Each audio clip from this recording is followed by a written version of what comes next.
ஆனா இந்த வருஷம் என்ன நிலைமை? ஜூன் மாசம் முடிஞ்சு போச்சு, ஜூலை மாசம் முடிஞ்சு போச்சு, இப்ப ஆகஸ்ட் மாசத்துல இருக்கோம், இன்னும் தண்ணி வரல. காவிரி மேலாண்மை தீர்ப்புப்படி ஜூன் மாசத்துல 9.9 டிஎம்சி தண்ணீர், ஜூலை மாசத்துல 32 டிஎம்சி தண்ணீர் அப்படின்னு மொத்தம் 42 டிஎம்சி தண்ணீர் நமக்கு வந்திருக்கிறோம். ஆனா இன்னைக்கு ஒரு சொட்டு தண்ணீர் கூட வரல. ஆனா இதை பத்தி இருக்கக்கூடிய முதலமைச்சர் வாயை திறந்து பேசுறாரா? பேச மாட்டேங்கிறார்.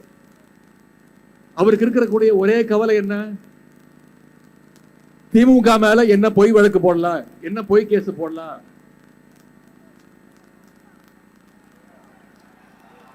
எங்க தண்ணி வருதோ இல்ல அங்க தண்ணி வரணும். காவிரி சொன்ன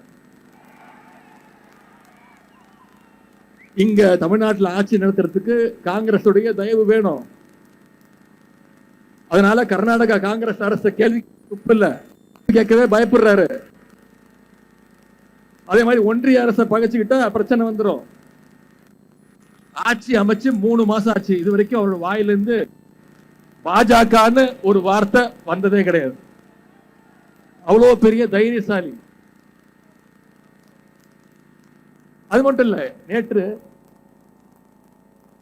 மேகதாது பிரச்சனையில அரசு ஒரு தலைபட்சமா செயல்படுது. தமிழ்நாட்டு விவசாயிகள் டெல்லிக்கு போராட போய் நம்முடைய விவசாயிகளை மகாராஷ்டிரா காவல்துறை பாதியில வழிமறிச்சு, நாக்பூர்ல ரயில வழிமறிச்சு பாதியில அவங்களை இறக்கி தமிழ்நாட்டுக்கு போக சொல்லிட்டாங்க. இதை கண்டிச்சு நம்முடைய தலைவர் அவர்கள் அறிக்கை விட்டாங்க. அனைத்து எதிர்கட்சிகளும் அறிக்கை விட்டோம். முதலமைச்சர் வாய் திறக்கல. ஏன்? மகாராஷ்டிரா நடக்கிறது பாஜக ஆட்சி. அவங்களை எதிர்த்து பேசுறதுக்கோ இங்க இருக்கக்கூடிய முதலமைச்சருக்கு துப்பு இல்ல, திராணி இல்ல. அந்த அளவுக்கு விவசாயிகளுடைய உரிமையை விட முதலமைச்சருக்கு அவருடைய சுயநலம், ஆட்சி எப்படியாவது காப்பாத்திக்கணுங்கிற அந்த சுயநலம் மிக மிக முக்கியம்.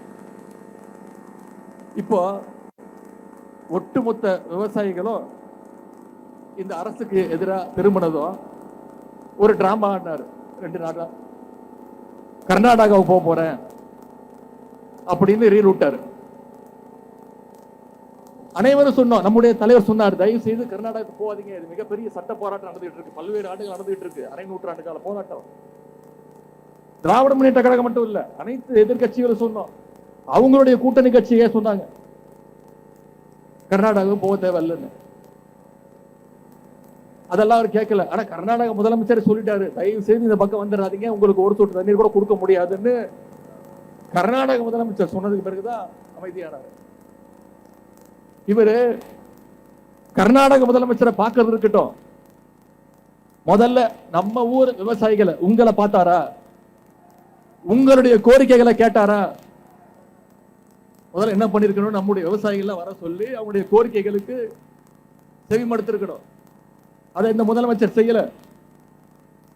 அரசு தான் எங்களை கூப்பிடல, கேட்கல, நாங்களே வந்து முதலமைச்சரை வந்து பார்த்து பேசுறோம்னு விவசாயிகள் கோட்டை நோக்கி போனாங்க.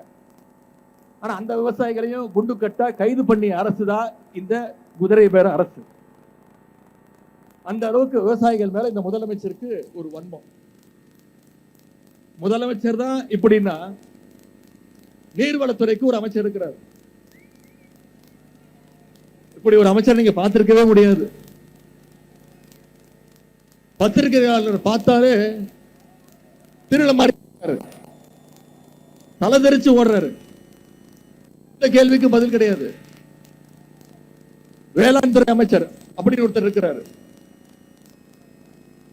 என்ன தெரியுமா பண்ணிட்டு இருக்கிறாரு இன்னைக்கு வேளாண் துறை அமைச்சர்? வேளாண் பட்ஜெட்டை தூக்கிட்டு போய் திருப்பதிக்கு போய் பூஜை போட்டு கொண்டு வந்துட்டு இருக்கிறார். இதுதான் இன்னைக்கு இந்த அரசுடைய லட்சணம், இங்க இருக்கக்கூடிய லட்சணம் அமைஞ்சிருக்கிறாங்க. திருட்டு ஒரு அமைச்சர், திருட்டு விசிடி வித்த ஒரு அமைச்சர்,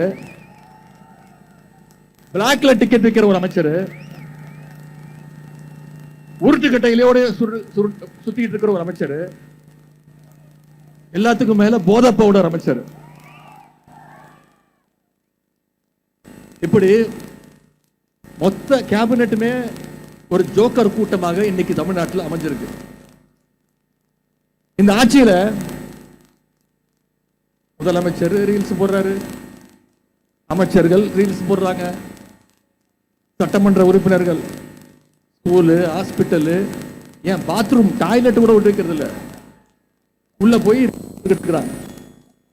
2 நாளா நீ பார்த்திருப்பீங்க, 2 அமைச்சர்கள் அவங்களுடைய மாவட்டத்தில் இருக்கக்கூடிய போய் அங்க இருக்கக்கூடிய குழந்தைங்க எல்லாம் வெளில வர சொல்லி அவங்களுடைய கட்சி பேரை கோஷம் போட சொல்லி அதை ரீல்ஸ் எடுத்து போட்டுக்கிட்டு இருக்காங்க. இத மாதிரி ஒரு கேடுகெட்ட ஒரு ஆட்சியே தமிழ்நாடு பார்த்ததே கிடையாது.